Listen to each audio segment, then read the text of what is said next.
The invasion at our southern border. We're not going to be a safe haven. An open border. Borders are. Deportations. Incredible. For the drug cartels. Super tunnel used for running drugs from Mexico.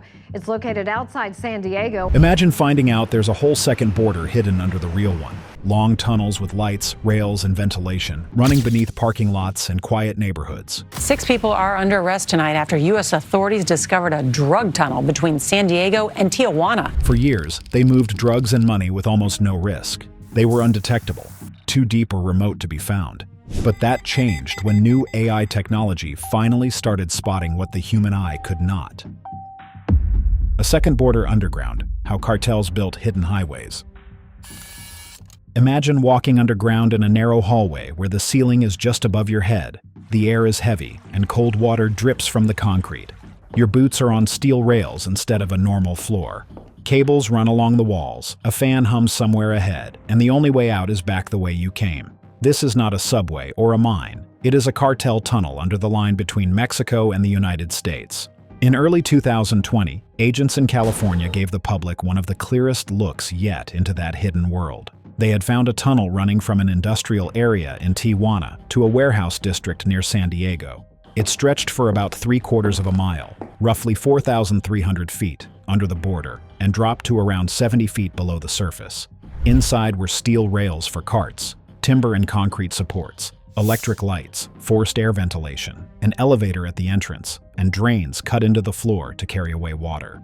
That tunnel turned heads, but it was not a strange one-time project. It was the latest step in a quiet trend that began back in the early 1990s, when the first serious cross-border smuggling tunnels started to appear along the southwest border. At first, many of them were short and crude, just quick passageways between 2 buildings or side doors into old drainage pipes in border towns. As checks at official crossings got tighter and inspectors seized more loads on highways, the people digging under the fence pushed deeper underground. Their tunnels became longer, better supported, and better equipped because that was the only way to keep them open for more than a few weeks. By the middle of the 2010s, official counts already listed well over 180 discovered tunnels since 1990, and later reviews pushed that total above 230 known tunnels, with the most recent audits putting it past about 236 tunnels found since that time. The reason cartels went underground was simple. A tunnel can move bulk. It is perfect for heavy loads that are hard to hide in a car trunk or a pickup bed rolling through an official gate. In the early years, many tunnels mainly carried huge bundles of marijuana. Over time, they also moved cocaine, meth, and other drugs that are shipped in large quantities. Unlike a single person walking through the desert with a backpack, a well-built tunnel can carry many trips in a single day, and if nobody finds it, that steady flow adds up to a lot of money in a short time. On top of that, the tunnel goes around almost every normal check at a border crossing.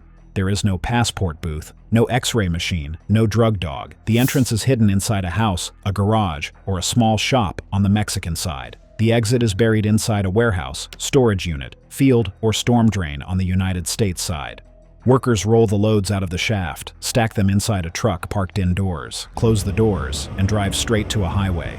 Nowhere shows this better than the Otay Mesa area, between Tijuana and the eastern side of San Diego. On a map, it looks like a normal border crossing with parking lots and rows of boxy buildings. In reality, it has been one of the most active tunnel zones on Earth. The soil is a firm, clay-like mix that holds a passage without constant cave-ins, but it is not so rocky that digging is impossible. On the United States side, long rows of warehouses and distribution centers sit very close to the fence. On the Mexican side, factories, truck yards, and homes press right up against the line, giving builders plenty of places to hide a shaft. Since the early 1990s, officials say they have found more than 95 tunnels in the San Diego area alone, many of them linking Otay Mesa warehouses to buildings in Tijuana. United States and Mexican officials have repeatedly tied many of the most advanced tunnels in this area to the Sinaloa Cartel, which turned tunneling into a trademark and paid for crews who knew how to dig safely and quietly. Farther east, the city of Nogales shows a different sort of underground route. Nogales sits on a slope and uses a web of sewer and storm drain lines to move water and waste downhill. Smugglers learned to punch side passages into those existing tunnels. Over the years, authorities have counted more than 160 tunnel attempts in the Nogales area alone, many of them tied in some way to this buried drainage network. In at least one case, a hidden drug tunnel damaged a major sewage pipe that carried millions of gallons of waste each day. sending foul water into streets and even into a house before repair crews traced the break back to a secret shaft linked to smuggling. In recent years, newer hotspots have appeared near cities like El Paso and in parts of Arizona and West Texas. One tunnel found between Ciudad Juarez and El Paso was not buried under a house at all. It was hidden behind a metal plate inside a public storm drain. When agents lifted that plate, they found a passage about 6 feet high and 4 feet wide, braced with wood beams, fitted with lights and air pipes, and running for roughly 1,000 feet between the two sides. Officials said a tunnel that size, dug by hand, likely took a year or two to complete. Moving the soil is almost as tricky as cutting the tunnel. A big pile of fresh dirt beside a house would give the whole thing away, and there is no space underground to keep it all. Tunnel crews use a mix of tricks to hide this problem. Some bag the soil and carry it out in small loads with regular trash, night after night. Others mix it into real construction work on the surface and haul it away in trucks that look like normal business traffic. Where they tap into drains, they can sometimes wash small amounts away with flowing water, so it leaves no obvious pile at all. A large tunnel with strong supports, wiring, and rails can cost around $1 million or more in labor, materials, and payoffs. But they also note that if a tunnel stays open even briefly, it can move enough product to pay for itself many times over. A tunnel can open, run for a while, and then be quietly sealed by its builders without ever being found. Others cave in and show up on the surface as sinkholes that no one traces back to a cartel crew. So how do you even begin to find something that was built from the start to never be seen? Early tunnel hunts and why they kept failing. For a long time, the people guarding the border knew tunnels were a problem, but they were almost guessing in the dark. There was no steady underground picture, no magic machine quietly scanning the soil.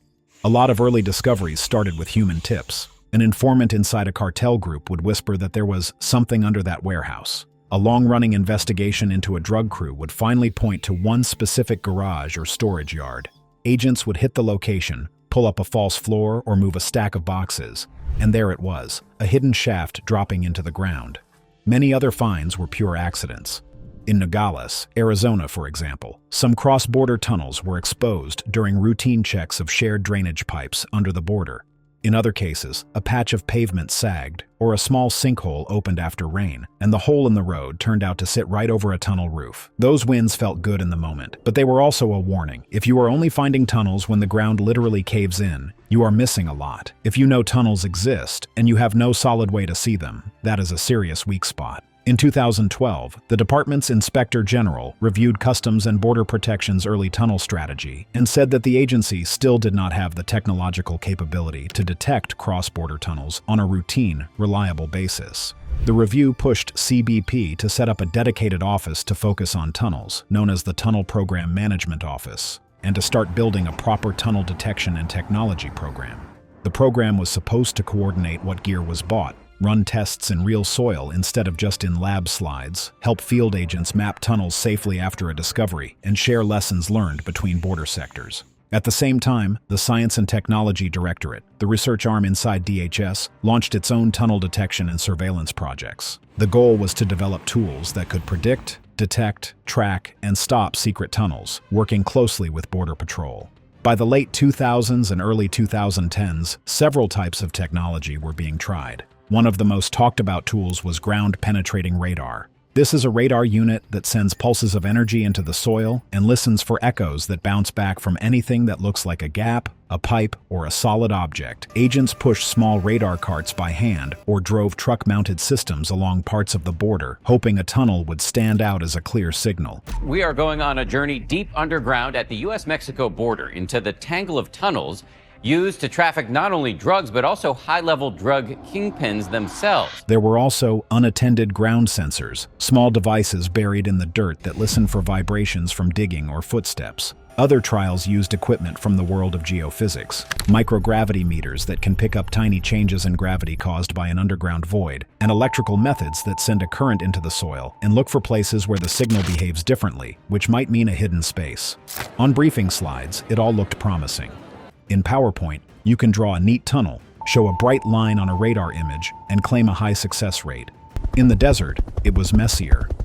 Experts who study geophysical tunnel detection point out that radar does well in dry, sandy ground, but but struggles badly in wet, salty, or clay-rich soil, where the signal dies out or gets blurred. That is exactly the kind of soil you find in parts of southern Arizona and California near the border. Microgravity surveys can detect voids, but they require slow, careful grids of measurements and are not realistic for scanning mile after mile of fence on a regular basis. Electrical tests need lots of wires, stable contact with the ground, and time. None of that fits easily into daily patrol work when agents are also chasing vehicles, helping migrants in distress, and handling seizures on the surface. After all the spending, agents still relied mostly on chance or tips to find tunnels, and in some sectors, there was no underground monitoring whatsoever. On top of that, tunnels are only one of many threats competing for attention. The same review that counted tunnels also tracked ultralight aircraft and small boats used for smuggling over water. Border Patrol and other agencies had to divide limited staff and money between these different non-traditional threats. That meant fewer people and fewer hours for the slow, exacting work of underground detection. From here, the story shifts from frustration to a completely different idea. Instead of waiting for the ground to cave in or for an informant to speak up, build a network of sensors, fiber lines, and drones that can listen to the underground border all the time, finally giving agents a real chance to spot what is moving below. The new eyes underground: sensors, fibers, drones, and AI. Over time, because the old GPR had so many limits, engineers funded bigger systems with stronger antennas and faster computers. Homeland Security and defense documents now describe improved ground radar as one of the main tools for spotting shapes that look like hand-dug passages under the border and near important sites like ports and power lines. The United States is putting about $100 million into expanding its persistent surveillance and detection system along high-risk parts of the border with Mexico. The buy will include ground-penetrating radar for subsoil imaging, laser scanners that can check walls and coatings for signs that smugglers have cut into drains, and acoustic sensors that listen for low, steady sounds linked to digging or movement underground. Together, those tools are meant to form a monitoring web that gives more precise underground locations. Ground radar still cannot sit quietly along hundreds of miles of border and listen all day by itself, so engineers leaned hard on another technology: fiber optic cable that behaves like a long microphone. The basic idea, called distributed acoustic sensing, turns a buried fiber optic cable into thousands of tiny vibration sensors. A laser is sent through the cable, and tiny changes in the light that comes back show where the fiber is being disturbed, whether by trucks, people, or the slow scraping of someone digging a tunnel. A team working on the Turkish border showed how strong this can be. Using a commercial fiber system called Midas, along with months of real alarm data, they ran the signals through a simple learning program that groups unusual events together. The strongest cluster of alerts matched the exact section of cable that sat next to a real tunnel that troops had already uncovered. It showed that one buried fiber line can watch tens of miles of ground and flag nights of secret digging without anyone sitting and watching screens. Alongside the fibers, there are more old-fashioned but very sharp tools: buried seismic and acoustic sensors. The Army's Engineer Research and Development Center built the Border Tunneling Activity Detection System. It uses rows of small ground sensors, called geophones, that feel tiny vibrations in the soil when someone drills, hammers, or scrapes underground. When the pattern matches tunnel digging, the system can tell operators roughly where it's happening and how deep it might be. Homeland Security's Science Office helped pay for one of these systems to be installed near San Diego, and later versions were shared with Customs and Border Protection and with the military for wider use. These seismic nets work best while a tunnel is still being built, because they listen for the act of digging itself and can be tuned to pick up repeated blows over many nights. The hardest problem in all of this is not the devices on the fence line, but the flood of data that pours back from them. A single fiber line can report thousands of vibration readings every second, and a radar truck can produce stacks of soil images in one patrol. To make use of this, Homeland Security leans on artificial intelligence, meaning computer systems that can spot patterns instead of just following fixed rules. Engineers train them with examples of normal life near the border, and with recordings from test tunnels and real cases overseas where sensors listened through weeks of nighttime digging. Over time, the software learns what normal noise looks like and what a likely tunnel sounds and feels like in the data. The result is not perfect coverage, but for the first time, it gives agents a short list of suspicious points on a map they can work down, instead of waiting for a road to cave in or a tip to land on someone's desk. That shift is already clear in real tunnel raids and seizures, and in the way cartels are trying to adapt to a border that can finally listen back. raids, seizures, and the next round of the underground war. By the time the new tools were in place, raids along the border started to look very different. More and more teams were getting there before the tunnel was ready for business. A good example is what happened near Otay Mesa in early 2025. Under a patch of warehouses and scrubland, agents found a tunnel that was almost 3,000 feet long, stretching from an industrial area in Tijuana and running more than 1,000 feet into the United States. It sat roughly 20 to 30 feet below the surface and was big enough for an adult to walk through, about 4 feet wide and 4 feet tall. Inside, there were electric cables, lights, a rail line in the floor, and side branches that showed the builders were still experimenting with the route.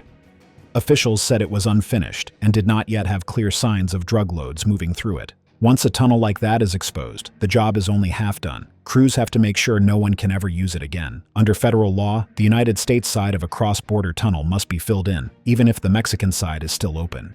In Otay Mesa and in other recent cases, workers drilled down from the surface at several points, then pumped in heavy concrete slurry until long stretches of the passage collapsed and hardened into a solid plug. That work can take thousands of gallons of mix and days of careful drilling. Not every recent tunnel has been a deep, rail-equipped mega-project. In El Paso in January 2025, agents found something smaller but just as telling. A special confined space entry team was checking a public storm drain when they noticed a square metal plate that did not match the rest of the system. Under that cover was a tight shaft about 3 feet by 3 feet across that dropped into a tunnel roughly 6 feet tall and 4 feet wide. The passage had electric lights, a ventilation pipe, and wooden beams holding up the roof. It ran from the Mexican side into the United States drain system, turning that city pipe into a hidden doorway. Finds like that show how smugglers have adjusted. When long, deep tunnels with rails and elevators started getting more attention from tunnel task forces, some groups shifted to shorter pop-up passages that tap into drains or other public works. Those can be dug faster and may be used only a few times before being abandoned. Storm drain inspections in Nogales and other cities have turned up similar signs that cartels and migrant smugglers are learning to treat public infrastructure as part of their underground routes. The bigger, fully built tunnels still matter, though, and they now tend to bring much larger cases when they are found. In May 2022, agents in the same Otay Mesa industrial zone raided a warehouse after watching traffic linked to a suspected stash house in Tijuana. Inside the building, they found a hole cut through the concrete floor. That opening led to a tunnel about 1/3 of a mile long, roughly the length of 6 football fields, running under the border with reinforced walls, electricity, ventilation, and a rail system. It was dug about 6 stories below the surface and ended in another building in Mexico. By the time that tunnel was exposed, drugs were already in motion. Agents seized more than 1,700 pounds of cocaine, more than 160 pounds of meth, and several pounds of heroin from nearby vehicles and a home linked to the route, and they arrested 6 people on federal conspiracy charges. The San Diego Tunnel Task Force and similar units have worked with defense labs and private companies on small tracked robots and cameras that can go into a shaft ahead of people, measure gas levels, and send back video of tight corners, bad air, or weak ceilings. Cartels have adjusted to that reality. As deep tunnels get riskier, more fentanyl and other high-value drugs now move through legal ports of entry in cars and trucks with hidden compartments, where the challenge is inspection, not digging. At the same time, maritime routes and airdrops still offer other paths, so tunnels are now one piece of a larger mix instead of the single main route. Thanks for watching. Now check out the videos popping up on screen for more unbelievable stories.